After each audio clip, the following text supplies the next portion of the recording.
Buenas pessoal, tudo bem? Vamos para mais um relatório diário do milho.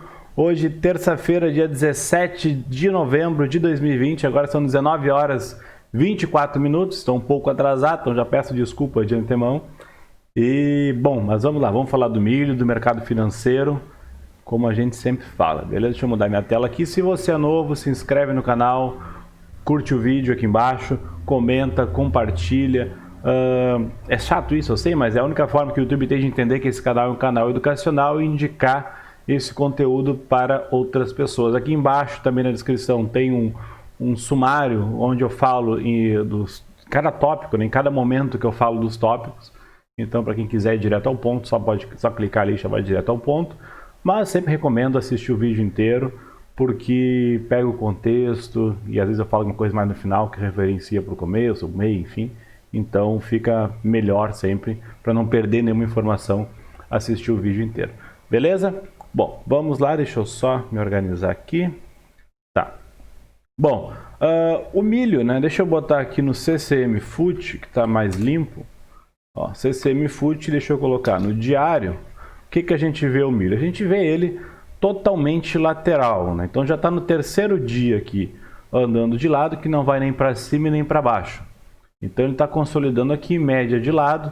Então é um relatório diário do milho igual o de ontem, é um relatório diário do milho igual de sexta. Nada mudou de notícia, também não tem nada novo. Tem lá uma informação que o Departamento de Agricultura dos Estados Unidos, o USDA, né, o USDA, fez uma venda lá de 100 e poucas mil toneladas de milho, mas também nada fora do comum que faria os preços mudar. Lá fora o milho subiu 0,87% hoje. Então, e aqui o milho, né, não falei, eu sempre falo nisso do vídeo, caindo aí 0,52%, o Ibov 0,77% de alta hoje, o dólar caindo 1,56% e o boi caindo 1,13%. Então no milho não tem nada de novo, é aquela história, caindo aqui, cabe uma venda? Cabe, mas é muito curta a venda, ele tem esse fundo aqui. Então, rompendo aqui, cabe uma compra? Até cabe, baseado nisso, mas também tem um topo aqui atrás. Então, o melhor que a gente faz aqui nesse momento é ficar de fora. Então, ganha dinheiro quem não está fazendo nada, porque em situações como essa, imagina se eu tivesse comprado ou vendido aqui na sexta-feira, por exemplo. Ele está até hoje passando raiva, que o milho ia subir um pouquinho, voltar um pouquinho, no final das contas já está no 0 a 0. E não é isso que eu gosto. Talvez se eu tivesse comprado ou vendido aqui em algum determinado momento, por uma certa leitura, eu talvez até já tivesse encerrado a minha posição só para não ficar passando raiva aqui, sabendo que eu estou exposto em um derivativo, exposto no mercado futuro com uma alavancagem de 450 vezes e o negócio não anda. Sendo que tem outras oportunidades, eu estou parado, né? Perdendo tempo e dinheiro parado. Então, tem situações que ficar de fora também é ganhar. E essa é uma delas. Então tem que esperar o milho se decidir se ele vai subir de fato ou se ele vai romper e se não vai ficar dentro dessa consolidação aqui onde ele está achando um ponto de equilíbrio. É óbvio que com essa volatilidade bem pequenininha aqui nesses últimos dias, isso não é normal. Então, teoricamente, tende depois que ele faz um caminho, né, uma volatilidade muito pequena durante um certo período, ele tende a andar mais, seja para cima ou seja para baixo. Então, ele fica acumulando para a hora que escolher um lado ele ganhar um pouco de força, que aí todo mundo fala, beleza, rompeu, agora vai. Mas independente seria bom se ficasse dentro dessa volatilidade aqui, ó, daqui até aqui, porque para cima não tem nada e para baixo tem a média. Mas dentro dessa aqui a gente tem mais um topinho aqui e mais um fundo aqui. Então tem resistências e tem topos e suportes logo à frente, né? Então pensando assim que seja para cima ou para baixo. Beleza? Então o milho, nada de novo. Então eu posso botar aqui no CCMF 21, é o contrato que a gente está operando. Então apesar de uma escalheira forte aqui que eu coloquei, até posso tirar para ficar me dando alarme, mas não tem nada de novo. Eu vou deixar essa aqui embaixo e vou deixar uma aqui em cima para ele me avisar. Faz sempre, eu fico aqui por perto, eu fico olhando, mas vou esperar o milho se decidir o que ele quer fazer. No semanal, mesma coisa, né? Então já estamos aí há 4 semanas, praticamente um mês andando de lado. Lembra que eu falei um tempo atrás que ele poderia cair, que a média estava aqui embaixo, né? Quando ele estava aqui, por exemplo, que ele poderia cair até a média, isso poderia dar uma queda aí de 4, 5, 6 pontos. Ou ele poderia ficar andando de lado o tempo todo e ia trazer a média para cima?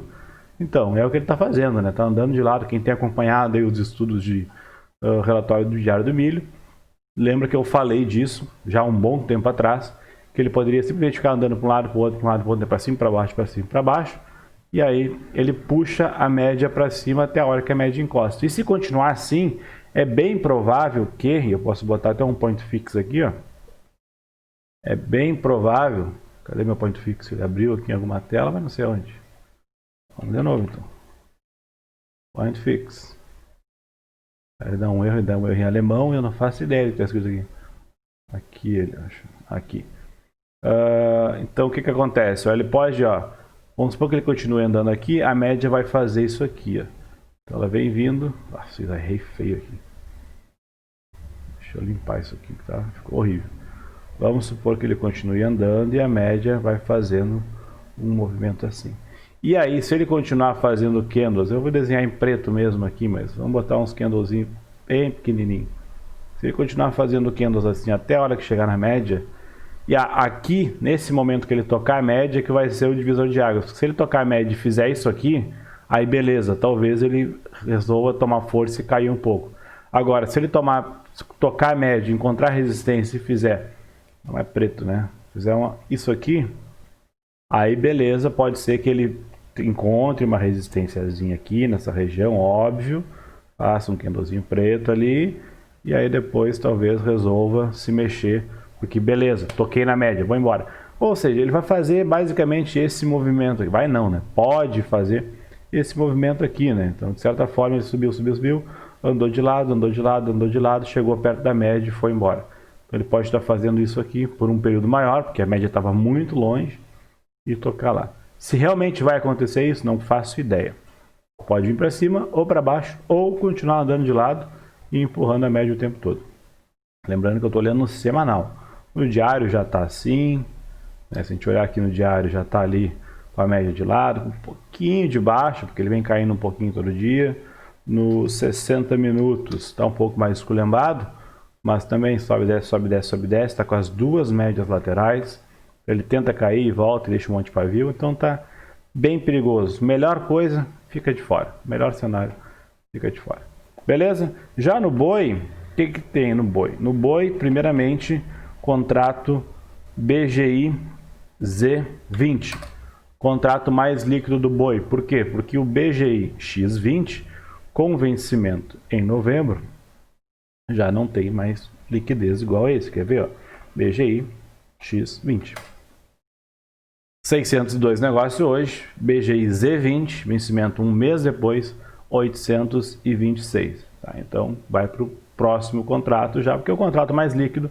E como eu falei no vídeo anterior, ou no sexta-feira, não me lembro exatamente, até tem que ver, eu tenho que fazer um tópico de tudo que eu falo em cada vídeo, para eu poder referenciar depois.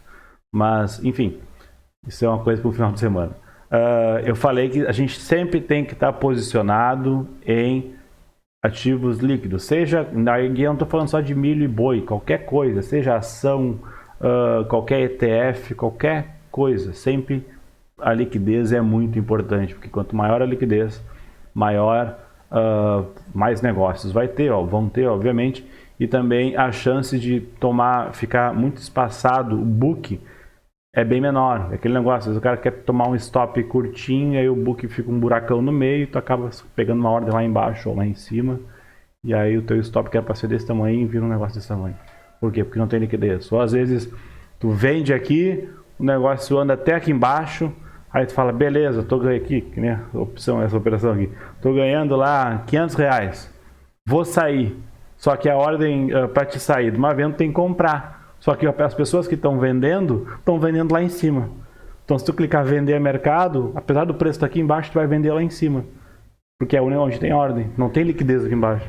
Então tu vai estar na tua tela aparecendo R$500 de lucro, quando tu executa a operação, tu ganhou 5, 10 reais, saiu um 0 a 0. Enfim, então isso é um saco por causa da liquidez.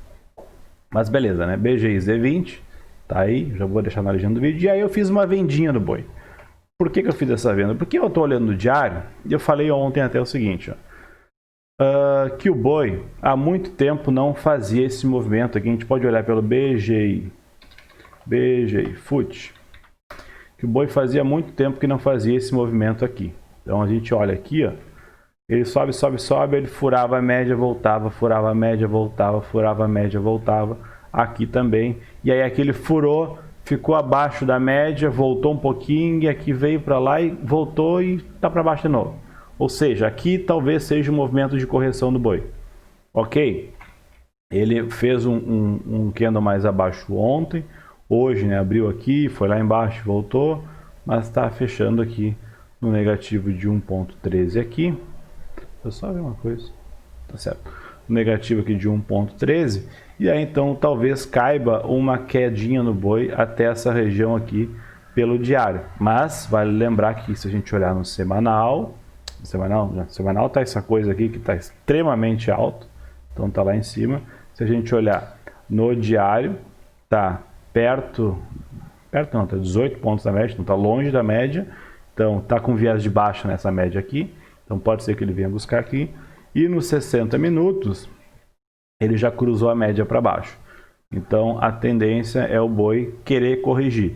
Claro que tem a questão do dólar, que eu vou falar daqui a pouco, mas também tem esse fundinho aqui. Ó. Então aqui ele tem que romper, tem que perder esse pavio, tem que perder todo mundo aqui para ele de fato vir corrigir. Tá? Então se a gente olhar aqui no contrato até BGI Z20, ó, ele está querendo virar para baixo aqui. Então o que eu fiz aqui, né? Eu estava acompanhando hoje, estava com perto aqui, então eu vi que ele estava batendo na média, voltando, batendo na média, voltando, batendo na média, voltando.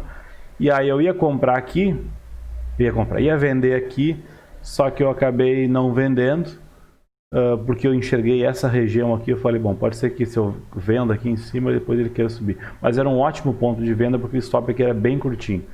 Mas eu não vendi, até porque eu também nem estava direito aqui na frente, eu estava fazendo outras coisas. E quando eu gosto de entrar na operação, eu sempre me pergunto, por que eu estou fazendo essa operação? Qual é o meu objetivo? Qual é o meu stop? Porque às vezes o cara olha, bate o olho e fala, vou vender. E aí acaba vendendo, e depois que vende, pensa, não, mas não era para ter feito isso. Não era para ter entrado ali. E aí se estiver andando a favor, estou ganhando 10 reais, fala, não, mas estou ganhando, deixa. Aí daqui a pouco vira e toma stop. E aí eu viu, né? Eu sabia que não era para ter entrado. E se estiver perdendo, muitas vezes fica, não, mas agora eu vou esperar ele voltar. Então, erro comum de principiante. Mas, o que eu fiz? Eu vi que ele fez lá, então não vendi ali, esperei.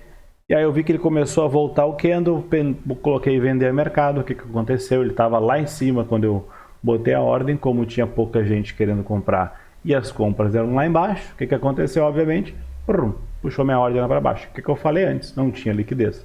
Se tivesse uma liquidez boa, eu estaria com a minha venda aqui em cima, 200 reais, 200 e poucos reais para cima aqui. Então, mas não teve, aí vendi aqui, e ele acabou fechando, né, 198 reais.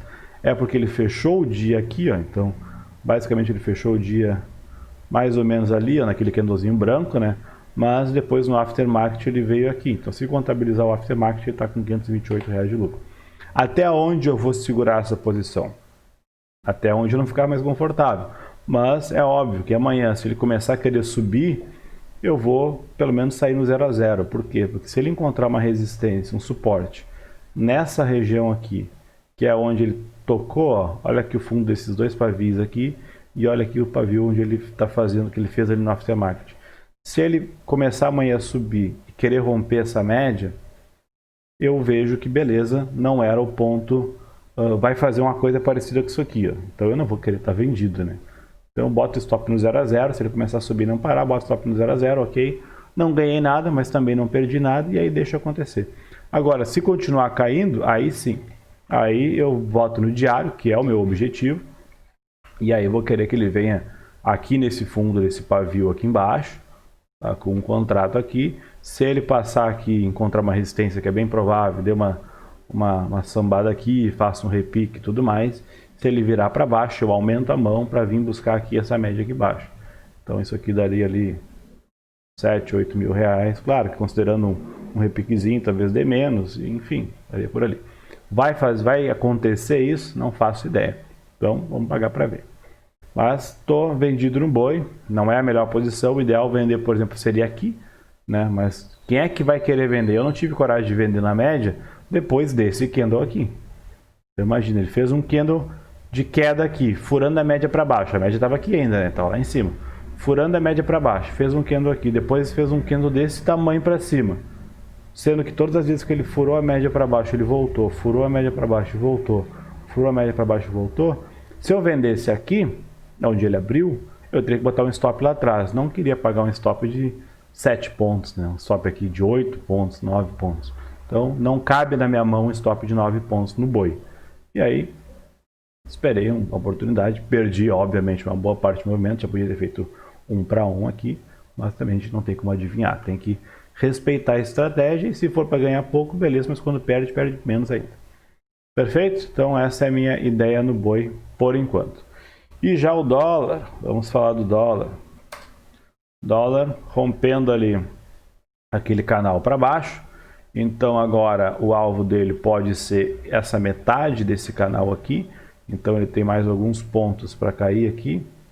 Mais aí 200 pontos para cair, ou talvez um pouco menos. Mas o dólar está lá 5,36, que fazia um bom tempo que ele não fechava nesse ponto aqui, né? Então, ele abriu abaixo, mas fechou aqui. Basicamente foi mais ou menos por essa região aqui, que foi lá em setembro. Então desde setembro que o dólar não fechava nessa região aqui. Então deu uma queda forte. Também tem a questão do Copom, que saiu agora às 6h30. Eu nem olhei, confesso a vocês que eu estava na rua. Cheguei agora há pouco, nem olhei ainda. Por isso que eu estou atrasado até. Então por isso que eu estou fazendo esse vídeo um pouco rápido, porque eu também não quero soltar muito tarde. Mas se o dólar resolver virar para baixo, então a gente esquece esse canalzinho de alta, né? Porque ele começa a perder o canal de alta. E aí ele começa a querer vir aqui para baixo, nessa região aqui. E aí, claro, tem esse suporte. Pouco isso, era isso.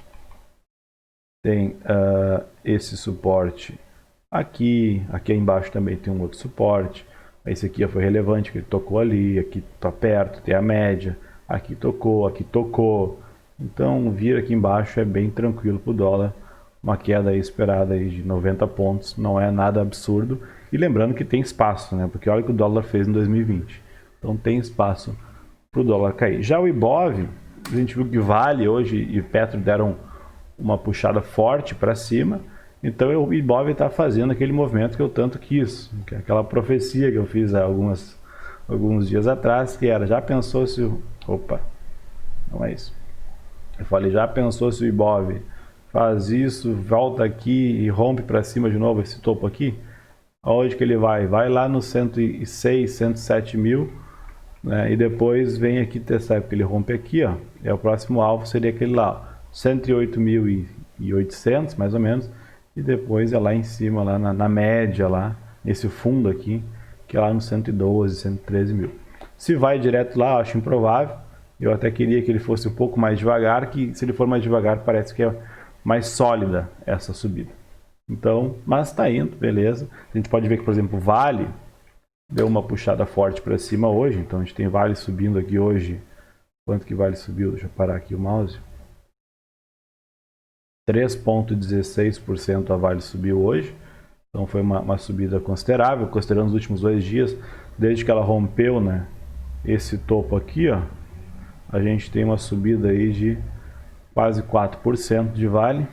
Então Petro eu acho que subiu bastante também. Para quem não sabe, está acontecendo, não sei se você já acompanha o mercado há um bom tempo, ó, Petro chegando lá naquele topinho ali, ó, então se Petro romper ali, eu até vou botar um alarme aqui, está acontecendo uma certa rotação de mercado. O que é rotação de mercado? Rotação de mercado é quando a gente começa, a gente não, né, mas as instituições, a bolsa inteira, na verdade, começa a tirar um pouco do investimento em alguns setores e colocar em outros setores. A gente enxerga uma rotação. Lá nos Estados Unidos, por exemplo, se eu puxar aqui, ó, lá nos Estados Unidos a gente pôde ver, hoje não, mas teve um dia que, por exemplo, o Dow estava subindo 1 e pouco por cento e a gente tinha Nasdaq caindo 1 e pouco por cento também. Não lembro os valores exatamente, mas era mais ou menos isso. Que não é uma coisa normal de acontecer. Porque a Nasdaq, o que é? A Nasdaq é um índice que mede os setores de tecnologia, que são as empresas de tecnologia. O down é das indústrias. Então a gente via, basicamente, bem a grosso modo, dinheiro saindo da área de tecnologia e dinheiro entrando em indústria, economia real, economia física, saindo da parte mais tecnológica da coisa, que é a economia mais artificial, como se chama, porque às vezes é aplicativos, tecnologia não é coisas palpáveis, não é um bem de consumo, carro, comida, enfim, máquina em si.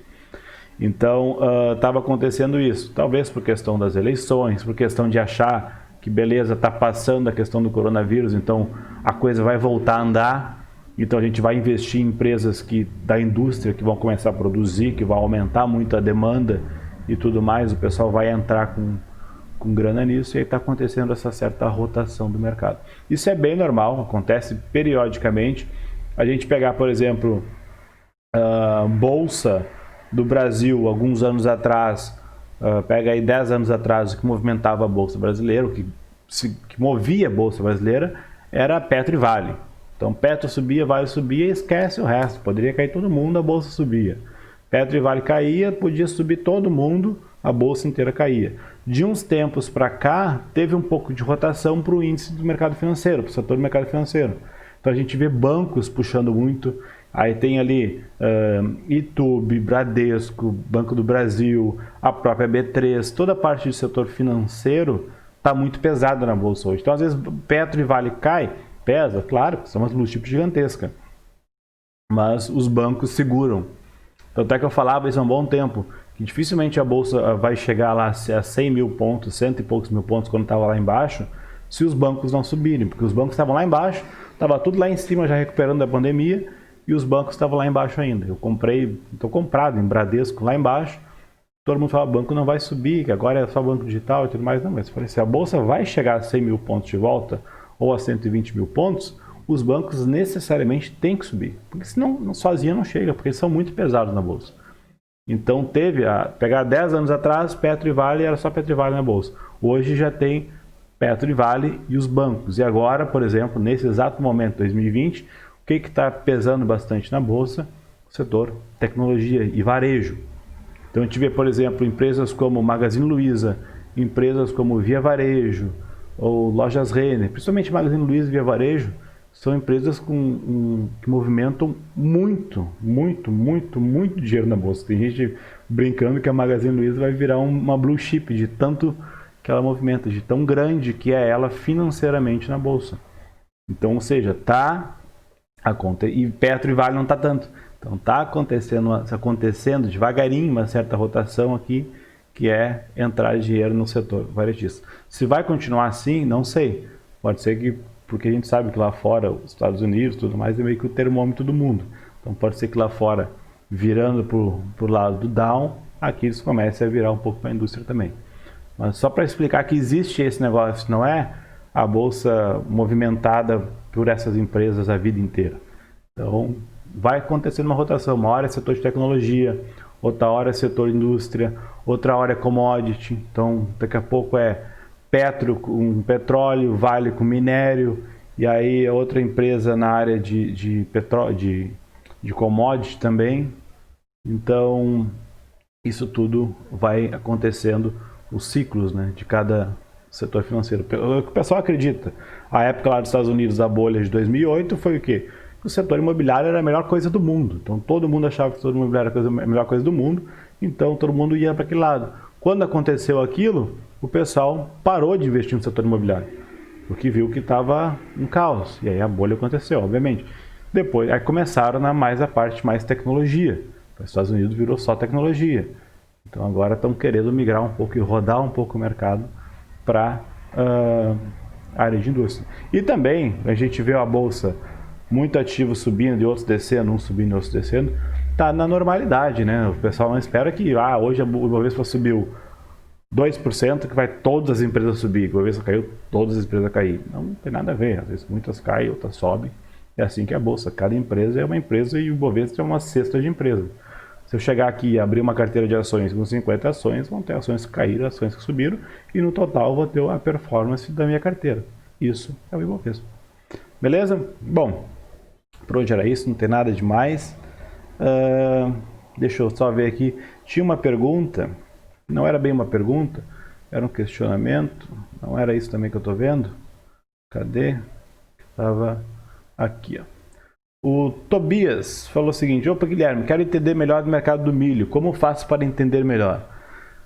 Cara, é uma pergunta muito vaga, mas assim, entender melhor do mercado do milho pesquisando sobre como é que funciona. Primeira coisa, tem que pesquisar o que é um contrato do milho, para que serve, como é que funciona, o que é uma commodity, o que é, não sei, baseado que não saiba disso, se souber disso melhor ainda. O que é uma commodity, para que serve, como é que funciona, como é que é negociado, os meses de vencimento, porque o milho tem todos os meses de vencimento, assim como o boi tem, todos os contratos de índice, tudo tem, todos os contratos futuros têm meses de vencimento, como é que funciona a alavancagem, como é que é geralmente a volatilidade do milho, quanto tu tem que ter de grana, de margem para operar milho, saber calcular o quanto tem que ter de margem para certo período. Inclusive isso é uma coisa que eu posso falar num vídeo, não nesse, mas no outro vídeo eu falo. Por exemplo, agora, hoje, dia 17/11, quanto que eu tenho que ter de margem para operar milho seguro? Um contrato. Não é o mesmo do que há 3 meses atrás, um ano atrás. Varia, de repente, como o mercado está. Se ele está muito volátil, tem que ter uma margem maior. Se ele está menos volátil, eu posso ter menos grana. Então eu posso ensinar vocês como calcular isso. E aí pode calcular o tamanho dos stops médio e saber se tem capacidade de entrar ou não. Tipo, um stop médio vai estar R$1.000, R$1.500. Aceito perder R$1.500? Não. Bom, então nem entra. Porque pode acontecer isso. Estatisticamente isso pode acontecer. Então para que correr esse risco? Espera diminuir. O mercado tem todo dia. Beleza? Então assim, fazendo isso, pesquisando, olha sobre sazonalidade do milho. O que é sazonalidade? Quando que o pessoal planta o milho físico, quando que colhe, quais são os períodos da safra. Então isso tudo impacta, porque quando tu planta, teoricamente tu tem menos milho no mercado, os preços tendem a subir. Quando tu começa a colher e a colheita dá muito boa, tu tem mais milho no mercado, o preço começa a descer. Então basicamente isso impacta também. Ver a questão do dólar, saber o quanto o Brasil exporta, como é que funciona o mercado internacional do milho, saber que o milho é regulado pela Bolsa de Chicago. Então, saber como é que funciona mais ou menos o milho lá nos Estados Unidos é importante, porque lá é a Bolsa de Chicago. Tem também o site do CPEA, onde tem um monte de dados do milho. Enfim, tem um monte de coisa. Tem um vídeo no meu canal que é como operar milho. Eu acho que é isso. Eu até vou pesquisar o nome do vídeo aqui. Deixa eu abrir o YouTube aqui, ó. YouTube. Eu estou falando rápido porque eu não quero botar esse vídeo muito tarde. Tem até editar e subir, demora. Mas deixa eu olhar aqui, ó, seus vídeos. Eu sei que eu tenho um vídeo falando isso. Então lá eu dou uma explicada e é um bom ponto de partida. Outra coisa que pode fazer, pega os relatórios diário do milho anteriores no canal e vai assistindo. Eu vou falar sobre aquele dia, tu vai aprender ali sobre o que aconteceu naquele dia, o que eu fiz, o que eu deixei de fazer. E eu sempre dou algumas dicas. Falo de risco, falo de um monte de coisa. Tanto é que geralmente é relatório diário do milho, mais alguma coisa. Então isso é interessante. Assiste, pega um final de semana, vai assistindo assim sem muita pretensão e dá para aprender muito por lá. Eu tenho um vídeo aqui, para que eu vou achar? Vamos lá. Pagar DARF, como operar PFR2. Não. Aqui, ó. Como operar contrato de milho. Tem um vídeo aqui, ó. Eu vou ver como é que eu faço para abrir ele aqui. Aqui. Esse vídeo aqui é um vídeo que pode ser um bom ponto de partida. Ali eu falo o que é, para que serve. Ó, são 22 minutos falando só de milho. Então, ó, esse vídeo aqui, ó. Tá lá no canal, é um vídeo de setembro que é como operar como operar milho futuro.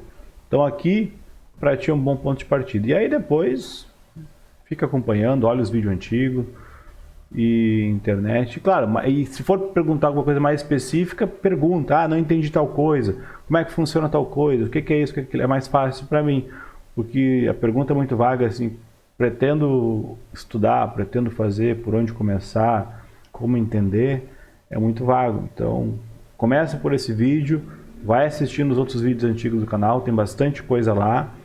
E aí vão surgir muitas dúvidas, com base nisso aí tu pode ir perguntando e vai aprendendo. E tá acompanhando aqui o meu relatório diário do milho todo dia, também vai aprender bastante coisa, pode ficar tranquilo. Uma coisa é, não tenha pressa, não tem que ter pressa nenhuma. Milho é uma commodity, então a gente vai morrer de velho aqui e ainda vai existir. Tá? Vai ser plantado e colhido todo ano. Então, não tenha pressa, não é porque hoje o preço está XYZ, porque vai cair eu tenho que vender amanhã. Ou porque vai subir eu tenho que comprar amanhã. Não, daqui a um mês também vai subir, daqui a um mês também vai cair. Então, fica tranquilo quanto a isso. Beleza? Então, por hoje era isso, pessoal. Valeu, muito obrigado. Uma boa semana, desculpa o atraso mais uma vez e até mais. Tchau.